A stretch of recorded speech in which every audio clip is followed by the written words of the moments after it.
Hi everybody, I'm Bill Sanders and this is Watch Art Sci, the art and science of watch collection. Today what I want to talk about is a new watch from Pequignet. Right now we're still in May and it's not supposed to be out until June, so it's a little early on it, but it's an interesting watch. I talked about Pequignet before, and a watch they had called the Pequignet Attitude. It was in gold and it was fairly expensive. It was under $10,000, but it was not inexpensive. Now, this watch uh, has really sort of two big models. One with a gator strap, and the other one with a plain cowhide strap. And there's some differences in the dial, but it's pretty much has very similar kind of features.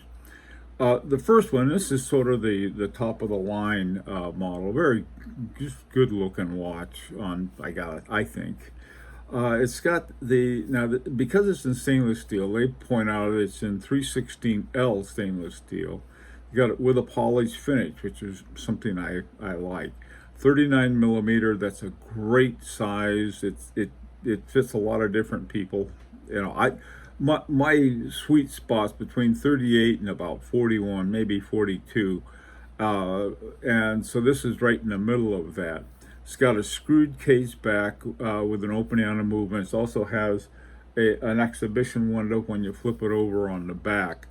Um, and it's got what they refer to as a big date window. It's an okay size. All right, I wouldn't call it big though. And the rounded stamp hands are in tinted steel. Tinted, it's not blued, so it's a little different than that. Now the prices on there. This is I think the real attraction. Now they come in at €2,700. Now there's been a lot of adjustments between the different uh, transition rates, between exchange rates, between currencies. And so I thought I'd put those down. So that's about 2,294 British pounds. It's $805. And so basically they're all under $3,000 with, I suppose I don't know whether that includes French or Euro VAT or not, but they're pretty decent prices. Even if you add the VAT, they're not bad. Okay, now the big thing here is the Pequignet's manufactured movement that's called the caliber initial. They had another caliber that was really the first one called the caliber royal, except it was very expensive to make and maintain, and it just was a good movement, but it just was too expensive. I have a watch like that was they quit making it because it was just too expensive to make the movement. Okay, so the movement, I like it. It's one of the things that everyone talks about. They like. They really prefer to have the micro rotors on it, and the advantage of a micro rotor, you can see more of the movement. The problem with a micro rotor is that you have to have smaller balance wheels. And here you can see that it's got a pretty good sized balance wheel.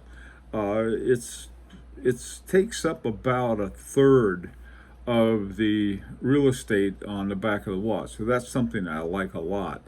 It's a dual direction automatic winding 4 hertz, 65 hours, and it's got a stop second. Now, a lot of people like that. Another word for it is hacking. Yes, it has hacking. And so it's for precision time setting. In looking at this movement, it's sort of like you look at it and you say, okay, it's a nice movement, but that's the point. It's supposed to be a French base movement. The plan is they want to sell it to other French companies. There's a big movement now to sort of resurrect French watchmaking. The the company, Pequignet's company, is located right between Baie-Saint-Côme, which is where they have their sort of their, I guess you'd call it a French COSC. They have an observatory where your watch can be regulated, and very near the Swiss town of La Chaux-de-Fonds, another big center, not far from Geneva, too, obviously. So this is the other thing about it. It's they have these plain cowhide strap models, and also with the fairly plain dial on it. There are no Roman numerals or anything, and these are 2,500 euro, and so you end up with a just something that is not crazy expensive, but a nice watch for under 3,000. Not only is under 3,000 euro, it's under $3,000 and well under 3,000 pounds.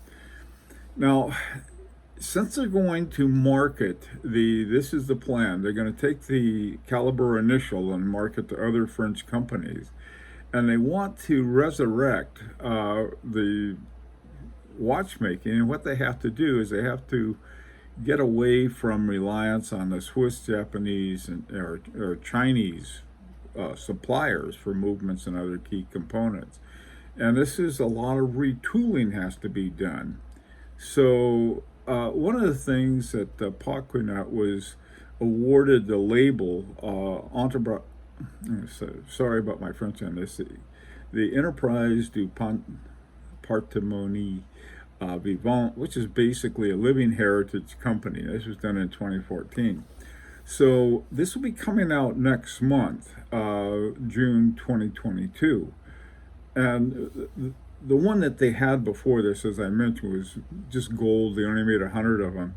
But this one, I think, is one to keep an eye on. Also, too, I would check out the ability to buy the movements, just the movements. For those of you who are interested in creating your own watch, check it out and see what it is. Okay, I really would like to hear your opinion on this. And until next time, this is Bill Sanders for Watch Art Side, the art and science of watch collection.